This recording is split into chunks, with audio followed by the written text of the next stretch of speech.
Welcome to Just Saying. We welcome you back again. Steve McFeeters and I are here. We thank you for joining us again. We're on the Standard Democrat website, but obviously you know that if you're watching us. But we do thank you for joining us. We are joined today by two very special guests representing Habitat for Humanity in Sikeston. David Strom and Kathy Hucks are here.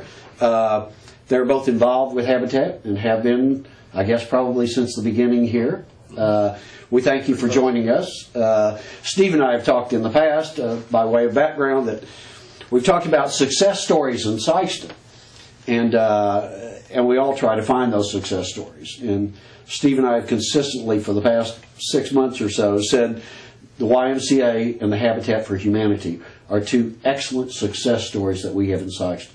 Thank you. Things that we can look at with pride, that we can point to with pride, and that we can tell newcomers or potential newcomers, here are some of the things that this community does. But let's start off today in just a little bit of background on Habitat for Humanity in Sikeston. In Sikeston, okay. I would say we started perhaps about 5 years ago, a very small group of individuals who saw a need in our community for adequate housing for people who maybe had were living in substandard living conditions, right. And got it. We contacted Cape. Cape Girardeau has a Habitat for Humanity chapter and has had it for quite a while. So that's how we started up. We started up under the umbrella of Cape and have been for the last 4.5 years. And just started contacting people in the community, looking for families. We used Cape's guidance, of course, and eventually, later on that first year, we're able to start and construct our first home for a Sikeston family. And you actually have 3 homes built now in Sikeston by Habitat? Yes, right? yes, we do have 3, yes. Where are those, David? The first one is on Heath Street, and the second one is on East Center Street, across from the former BMU building, and the third one is on John R. Boulevard. And they're all very nice houses. It's very impressive to see it, and people can take pride in it. The question is, we know there's need out there for, as Kathy described, people living in substandard conditions. Maybe they don't have the income, but they have a job and they're trying the best they can. How does one go about finding out if they qualify for Habitat? Well, Steve, it's a process that's been developed by Habitat International that we follow, and the first step would be to, first of all, decide that this is what you want to do, that you want to become a homeowner, and you're willing to put forth the effort for it. The second thing to do is to obtain one of our applications, which you can get. The easiest way to get it is by visiting our website, which is www.sikestonhabitat.com. It's available there, or there will be a phone number on the screen later that you can contact by phone, and we can make an application available to you. It's a little bit involved. It's not too tough, but you do have to fill it out, and then we follow that up with an interview process and a little bit of back and forth on those kind of things, and then it's approved, and you can start working, putting in your sweat equity toward your house. You know, Kathy, what is that sweat equity component of this? Each one of our families that qualify to become, we call them our partners, Habitat partners, must put in a minimum number of hours as part of being a part of a Habitat build. It depends on the size of the family, how many hours they have to put in, but all families have to put in an initial, I think it's 50 hours, before we can even begin building their home. They can work on maybe another home that's under construction. They can go to Cape and work on something, a home that's under construction there. Or they also can do classes on home ownership, balancing a budget.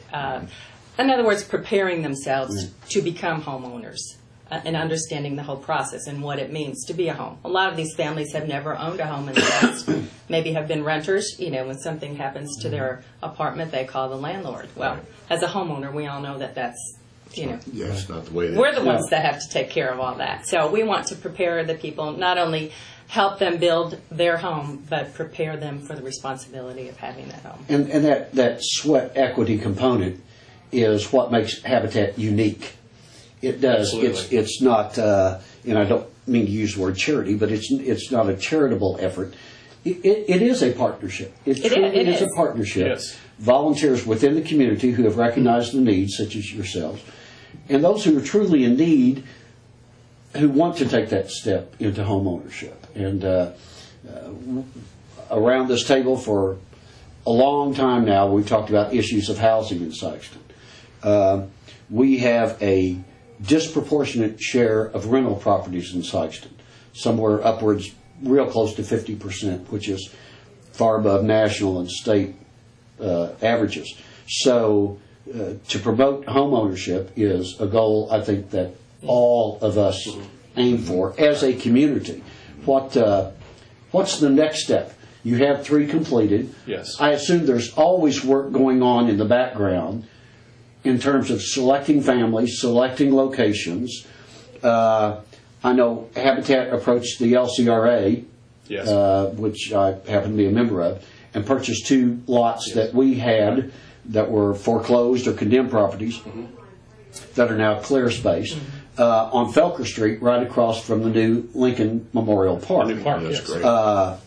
great. And just to illustrate that, we on LCRA, which is an arm of the City Council, are extremely enthused about new properties going out there.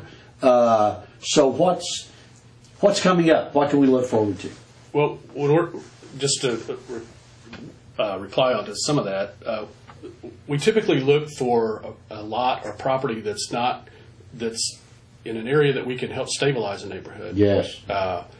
We're not looking for the neighborhoods that are beyond repair, because this is a homeowner. The homeowner comes in and they're actually buying the house. This is their house. They make a payment every month. Right. It's 0% interest, but it's a payment every month. Right. And at the end of their mortgage, then they own the home. Right. So one thing that it can do is to help stabilize a neighborhood. So the Felker Street property is an example of that. There's a new park going across the It's a great street. example of it. Yes. The LCRA has been very generous and worked with us and made these available through a public process, but we were identified as an appropriate bidder Absolutely, to bid yes. on those, so we acquired those at a reasonable cost. We also have acquired lots on the open market and by donation. So there's different ways to do it. Okay.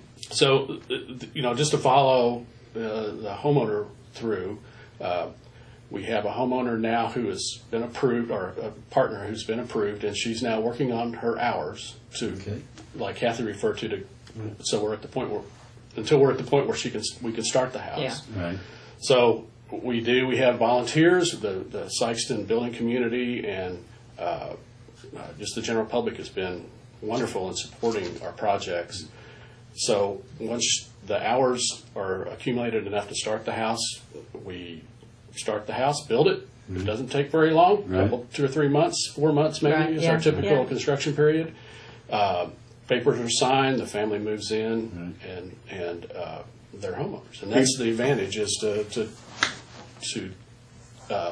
convert the rental Into the home. That's right. into the homeowner. Homeownership. Well, and people who have special skills to help construct the house, that would exclude Mike and I. I know you would like Well, that, but that's not you have other talents that That's can be not helpful. true. That's not even Mike and Steve can be a part of a construction crew. We do have a construction supervisor there. Most of our build we try to do on weekends, so people who work can participate. Occasionally during the week, we try to make it work for whoever wants to volunteer. But we do have a construction supervisor, and if you've got 2 hands and you're ready to do something, I think that's about the only skill you need is a Supervision. willingness to work and to help out. that's neat. And we'll find you a job. We're always looking for somebody to bring lunch.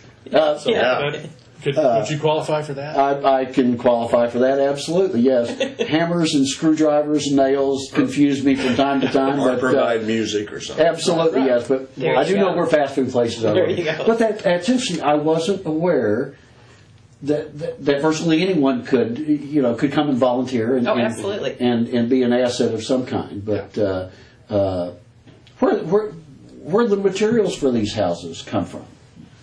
Well, we through our community, we have volunteer businesses who I mean, it's really just the generosity of. Well, and we do have to purchase some Sure, things. sure. Through Habitat International, they have partnerships with some larger corporations who Right. donate things to any Habitat house. Yeah. But mainly, we try to stay in our community, and what we can't get donated, we have our campaigns to raise money, and we use that money Kathy, if to you went pay and for asked someone for materials. something, I assure you, they couldn't say no. David's a different matter, but Well, Kathy, you could give it. I assure you. We've actually had, it's an easy story to tell, and it's an easy sell for someone who wants to help. Right. Because, and the key thing is, once we tell them that the person is buying the home, Right. and making the payment, it's almost like, here, Sure. I'm Absolutely. 100% behind Yeah. that. Right. And that's what we found with a lot of the local businesses. The Standard Democrat has helped us out a great deal with publicity and advertising and getting pictures in the paper. That's been great. We have other local businesses, a heating and air conditioning supplier, just without hesitation. He says, this house, it's done. Don't worry about it. A big help has been a local company has provided a lot of the materials, wood, trusses, walls. Right. Boom, it's there. Now we do like Kathy said, we do have to purchase Sure, some of things. course. Yeah, that makes So sense. we've had a lot of generous cash donations that we apply Absolutely. towards Yeah. that. So Yeah. The houses themselves are, some the last one that opened up when you had the open house. It was a very nice house. Oh yes. It had the living room, kitchen, bedrooms, baths. I mean, it was very livable, Oh, they are. very nice. They're just as nice as. and a lot of people I know would love to have a house like Yeah. that. And And there's a neat aspect of this that I've noticed, and I was talking to Kathy before we started shooting today. There is a lot relatively close to the newspaper office that I assume will be a future location for a Habitat home. And even though that may be a year or 2 years down the road, already there are volunteers there on that lot, picking up debris, mowing grass, getting it ready. The illustration is that it is truly a grassroots effort of a lot of volunteers, good-hearted people in Sikeston, who see a need and they're trying to fill that need. And this Habitat is as good as an example as we can come up with. the vision that you see if you go over on Felker Street and you make a left there, a nice concrete street with those lots that are there, and the new park across the street, you could just see that building into a neighborhood very Yes. easily. Yeah. It's a good example. Well, and not letting any cats out of any bag, but at the LCRA meeting this past week, as a matter of fact, a lady approached the LCRA who wants to build a home for herself, owner-occupied, right next to the Felker properties. great.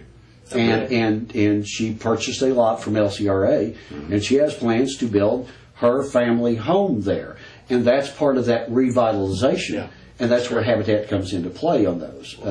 And that's a neighborhood that was problematic for a number of years, and now it's going to see a rebirth. And there's no question about it. And Habitat's a big part of It's it. got a fresh new look to it, that area. That's great. It really does. That's a sign that the LCRA's theory and what they've done is it's working. Well, and it is because, as we said, we have a disproportionate amount of rental properties in Sikeston.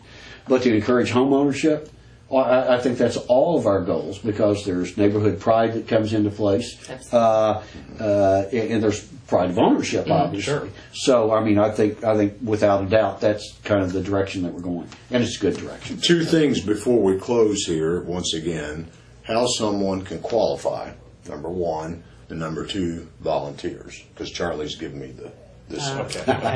Yeah. Well, to qualify, I think we start with 3 basic questions, and I'm trying to remember what they are. Have you had a job? Have you been employed for at least a year? Are you in need of of housing. Are you Yes. presently living in substandard housing conditions? And the third one, are you willing to be a partner with Habitat? Yes, you know, sure. you have to be a partner. You're going to build your house. You have to be willing. You're going to take on a 20-year mortgage, make payments. Are you willing to go through the process with us? And it's a commitment. It is. No It's a big question. commitment. And our slogan is it's a hand up, not a handout. So Right. that's Which is- kind of the general idea. It's a a help. partnership. It's a partnership and a helping. I wish I thought of that as a better. I wish I would have too. And volunteers can talk to either one of you, go to your website or whatever they need to do to say, hey, I'm available next time you have a project. Absolutely. Yes, there's information on our website about how to be a volunteer. There's information on our past projects, a couple little videos to watch Good. about our past projects, and lots of information on that. And then it can lead you on into the Habitat International if you really want to get into it in depth. So it's all So, right there. so it's really good work. Even if we don't know what a hammer is, if we know where you can get some donuts, Right. we can volunteer. Absolutely, we Perfect. want you. Well, we found a job for us. Yeah, but, there we go. We'll do something. Absolutely. Listen, David, Kathy, thank you so very much for joining us today and telling us about Habitat. We hope this generates additional interest because it truly is, as Steve and I have said, it is one of the winning projects in our Right. community. Absolutely. And we all share pride in your hard work. So thank you for joining us. Well, thank you for having us. It's a And pleasure to be when here. we finish this next house, come to the dedication, and you'll be amazed at the sight of the homeowner and her family walking in. I can only for the first imagine. time. Yeah, Yeah. yeah. That's Yeah. pretty neat. Getting the for key, sure. handing the key, it's good. That's special. It is. It just makes it all. Yeah. We look forward to it, and we Good. thank you. And on behalf of the community, we thank you all because it's a time commitment, and we know it, and we thank you for devoting that amount of time. And we thank you for giving us your time and joining us today. Tune in next week. We appreciate it. Give a look to the website on Habitat. Volunteer your time, and if you have an interest in participating in the program and being a partner, there are entryways for you as well. Thank you for joining us.